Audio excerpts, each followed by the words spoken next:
क्या डॉलर की बादशाहत अब खत्म होने वाली है? क्या दुनिया अब अमेरिका पर भरोसा नहीं कर रहा है?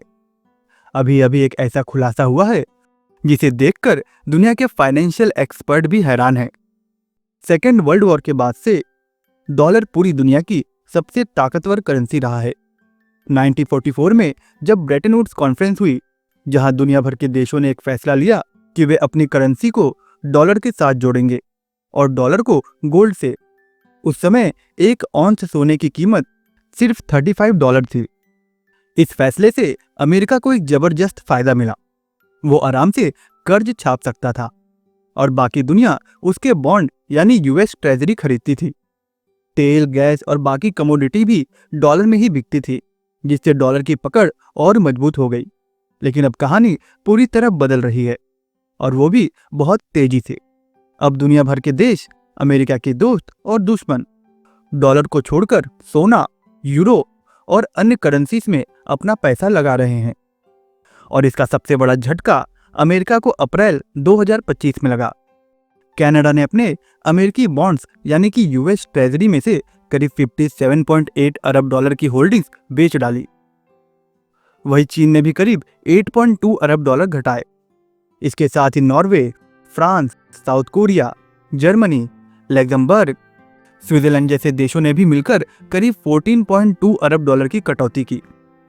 कुल मिलाकर सिर्फ एक महीने में दुनिया भर के देशों ने करीब 36 अरब डॉलर की अमेरिकी बॉन्ड्स बेची है। यह कोई छोटा आंकड़ा नहीं है। यह बताता है कि अब देश अमेरिकी ट्रेजरी बॉन्ड से दूरी बना रहे हैं। इस बदलाव का सबसे बड़ा कारण अमेरिका की नई टैरिफ पॉलिसी है। 2 अप्रैल 2025 को अमेरिका ने एक नया नियम बनाया।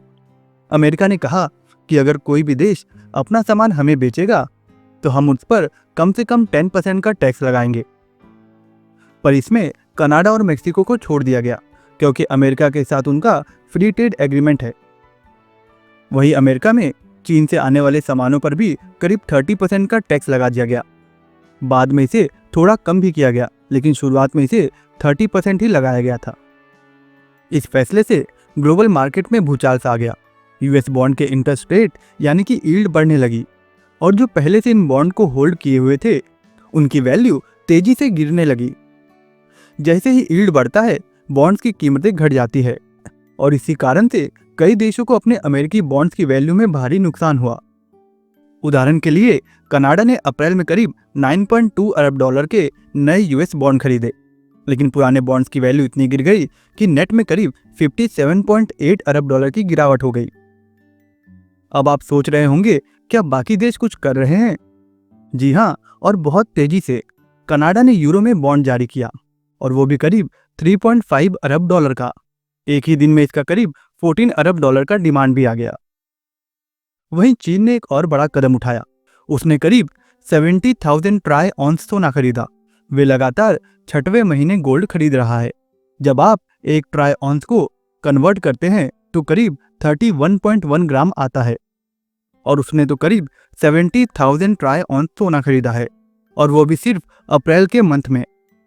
अब चीन के फॉरेन एक्सचेंज रिजर्व में करीब 6.7% का हिस्सा सिर्फ गोल्ड का है, जो 2 साल पहले सिर्फ 4% का था।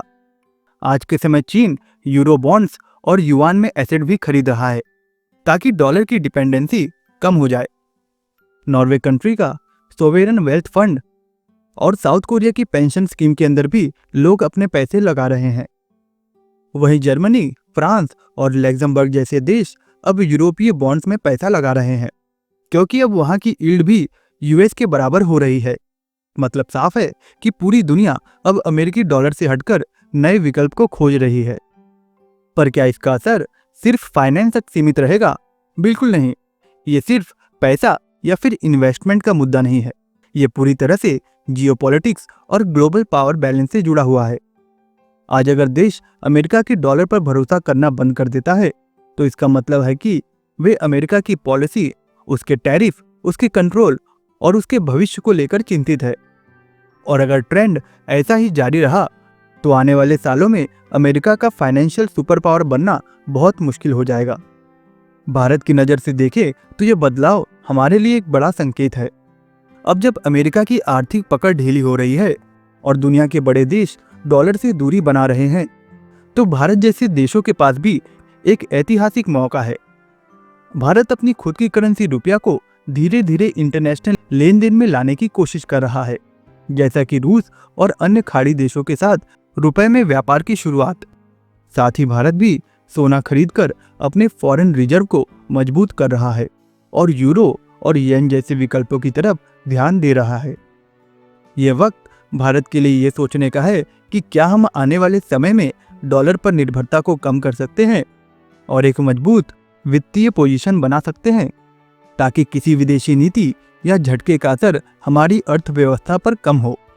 IMF और बार्कले जैसे संस्थानों का कहना है कि आने वाले 10 सालों में करीब 40% सेंट्रल बैंक अपना गोल्ड रिजर्व बढ़ाने वाले हैं और 2025 के पहले 6 मंथ में यूरो डॉलर के मुकाबले करीब 12% अधिक मजबूत हुआ है और यूरो बॉन्ड की डिमांड भी रिकॉर्ड स्तर पर है। यही नहीं, अब उभरते हुए देश जैसे कि भारत, ब्राजील, मैक्सिको भी अपनी खुद के ग्लोबल बॉन्ड लॉन्च कर रहे हैं, जिनसे उन्हें अमेरिकी बॉन्ड पर निर्भर रहना नहीं पड़ेगा। ब्लैक रॉक जैसे दुनिया के सबसे बड़े फंड्स ने अमेरिका से मुंह मोड़ लिया है और अब वे अमेरिकी बॉन्ड की जगह यूरोपियन यूनियन बॉन्ड यानी EU बॉन्ड में निवेश कर रहे हैं। अब जरा सोचिए, जब दुनिया के सबसे बड़े निवेशक भी अमेरिकी कर्ज पर भरोसा नहीं कर रहे हैं, तो बाकी देश क्या सोचेंगे। यूरोप भी अब अमेरिका की जगह चीन की तरफ झुक रहा है। साल 2025 के स्टार्टिंग में ही यूरोप का एक्सपोर्ट करीब 910 बिलियन यूरो को पार कर गया और चीन के साथ उनके व्यापारिक लाभ यानी ट्रेड सरप्लस करीब 170 बिलियन डॉलर को भी पार कर चुका है। यह सब एक संकेत है कि डॉलर की पकड़ अब कमजोर हो रही है। अमेरिका की बड़ी कंपनियां भी अब बाहर जाने का सोच रही हैं। अब असली सवाल उठता है, क्या अमेरिका फर्स्ट की पॉलिसी ही अमेरिका को बाकी दुनिया से अलग कर देगी? क्या ब्रिक्स और बाकी देश मिलकर एक नई आर्थिक दुनिया बना देंगे? अब ये सवाल सिर्फ आंकड़ों का नहीं, अब ये सवाल है कि भारत का भविष्य कैसा होगा। क्या हम उस मोड़ पर आ चुके हैं जहां हमें एक बड़ा फैसला लेना है?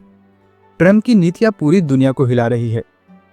टैरिफ की मार से एशिया डगमगा रहा है, ब्याज दरों पर विवाद गहराता जा रहा है और डॉलर की पकड़ अब उतनी मजबूत नहीं रही।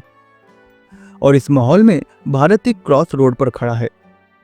तो अब समय है कि हम भी इस बदलाव को समझें और अपने फाइनेंशियल सिस्टम को सिर्फ एक देश या करेंसी पर निर्भर मानने की गलती न करें। अगर आपने यह वीडियो यहाँ तक देखा है तो आप उन गिने चुने लोगों में से हैं जो ग्लोबल फाइनेंस के असली सच को समझना चाहते हैं। तो दोस्तों, अगर आपको ये वीडियो पसंद आया है तो प्लीज़ इस वीडियो को लाइक और अपने दोस्तों में शेयर जरूर करिएगा। इसी तरह की नॉलेजेबल वीडियोस के लिए आप इस चैनल को सब्सक्राइब कर सकते हैं। मैं कल मिलता हूँ आपसे एक नए वीडियो के साथ। तब तक के लिए अपना ख्याल रखिएगा और वीडियो देखने के लिए धन्यवाद।